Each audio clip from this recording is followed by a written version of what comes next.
Hi everybody, Emma Murphy here, psychotherapist specialising in disordered eating and trainer.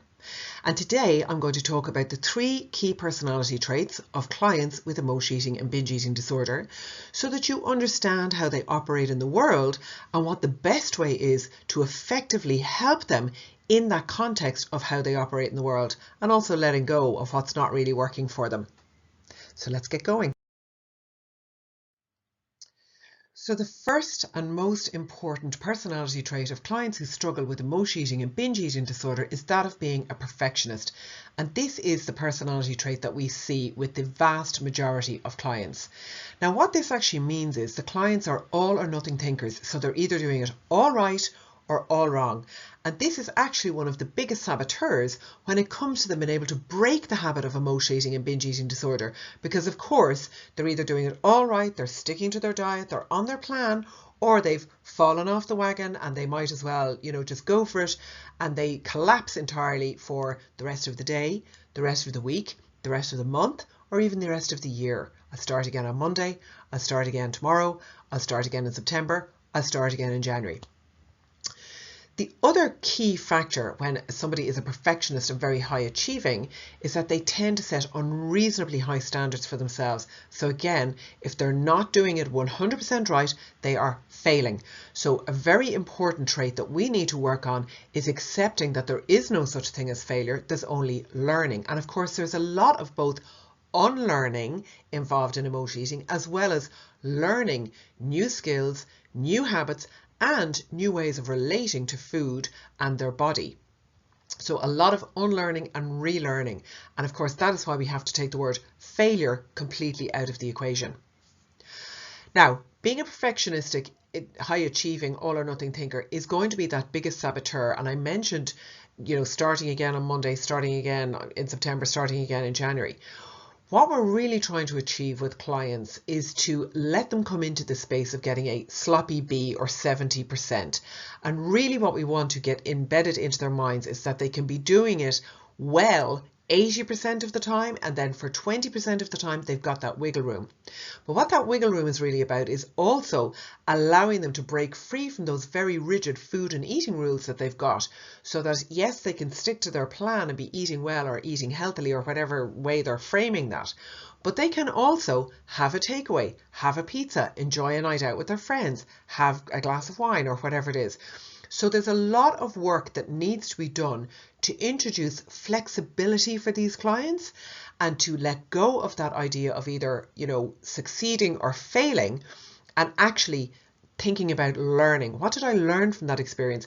What did I learn because I had that binge just now? What was happening? What triggered me? And what can I do to make sure that that event doesn't trigger me the next time? So the perfectionistic personality trait is one of the biggest saboteurs, and it's one of the first ones that we work on with our clients. Now, the second P or personality trait that we're looking at is people pleasing. And this might sound quite benign, I'm a people pleaser, and it doesn't sound all that serious, but actually this is a very significant aspect of your client's personality type. They will put everybody else's needs ahead of their own. They find it very, very difficult to ask for help or admit to needing support. They're terrified of rejection, actually. That's where this is really coming from. And they really don't want people to kind of say, oh, she's weak or she's vulnerable or he doesn't actually have it all together, so I'm not going to be their friend anymore. Or I'm not going to be, I don't want to be associated with them anymore. And even when I say that, and this is something that comes up with clients quite a bit in the room, it can sound quite childish when you think about it. She won't be my friend anymore. He won't like me anymore. But actually, this is your first indication that this personality trait is linking back to old trauma or adverse childhood experience. And at some point, the client learned or was trained by their environment to put other people's needs ahead of their own. So what do I mean by that? If a client grew up in an environment where they had potentially an alcoholic parent, a parent who was mentally ill, whether that was diagnosed or undiagnosed, or somebody who was violent or unpredictable, that client as a child very quickly learned to keep the peace, to take the emotional temperature in the room, to make sure that everybody stayed calm, that they didn't draw attention to themselves, and they certainly didn't have any outbursts of anger or even high excitement, because that could potentially upset or disturb somebody else in the house and cause them to kick off. So this people-pleasing personality trait actually is rooted in trauma, and that is why it's so important when you're working with clients with emotional eating and binge eating disorder to be working from a trauma-informed perspective and have that trauma-informed approach in your toolkit.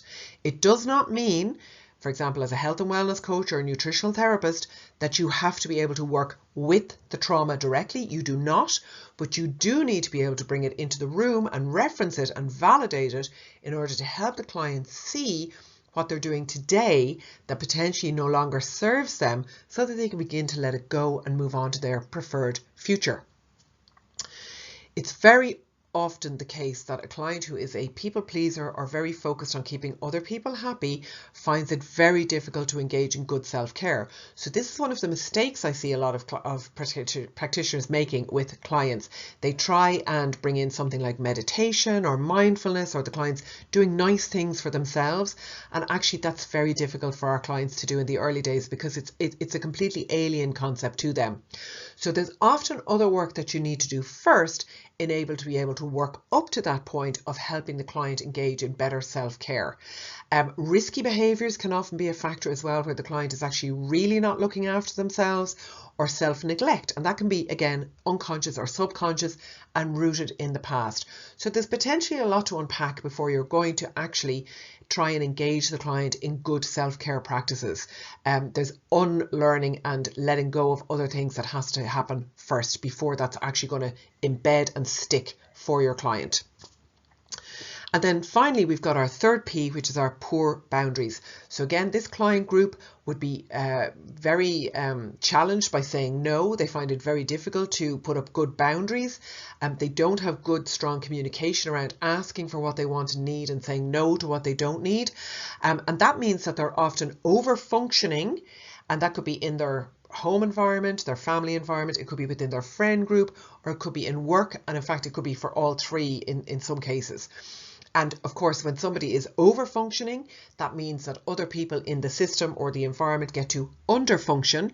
And it also means that the client is leaving themselves open to be taken advantage of by somebody who really wants to be able to under-function and pass other work and other responsibilities onto them. So that could be as benign as somebody's sister saying, oh, I'll ask Mary, she's always available to babysit my kids, because Mary won't say no to her sister. To in work, having a manipulative boss or a lazy co-worker, knowing that they can always ask John to take on that extra project or do that extra bit of work because John won't say no. And that can obviously lead to bigger problems for John, who's overburdened, not getting paid enough, bringing his work home with him every night, and, you know, possibly emotional eating or binge eating at the, you know, unfairness and injustice of his situation, but also feeling very trapped by it because he cannot speak up and ask for help or say no to the person who's loading him with that additional work. So again, you can see that there's quite a bit of work that needs to be done with clients, really to remove the triggers that push them to emotion eat or binge eat. And that's, I suppose, what I want you to take away from this video. Emotional eating and binge eating disorder is not about food. It's about feelings, it's about boundaries, it's about personality traits, and it's about trauma. And so having that specialist training to be able to work effectively with clients is really important, and make sure that you're staying within scope and within competency, but also that you're being effective with the work that you're doing with clients and the order in which you're doing it. Please feel free to hit subscribe and hit the notification bell so you get notified when I drop a new video here. I really hope you found this helpful. If you have any comments or feedback, please feel free to drop them below and ask any questions on any topics you'd like me to discuss in future videos. This is a new channel and I really want to build it around content that health practitioners are looking for when it comes to working with emotional eating and binge eating disorder. Take care and bye for now.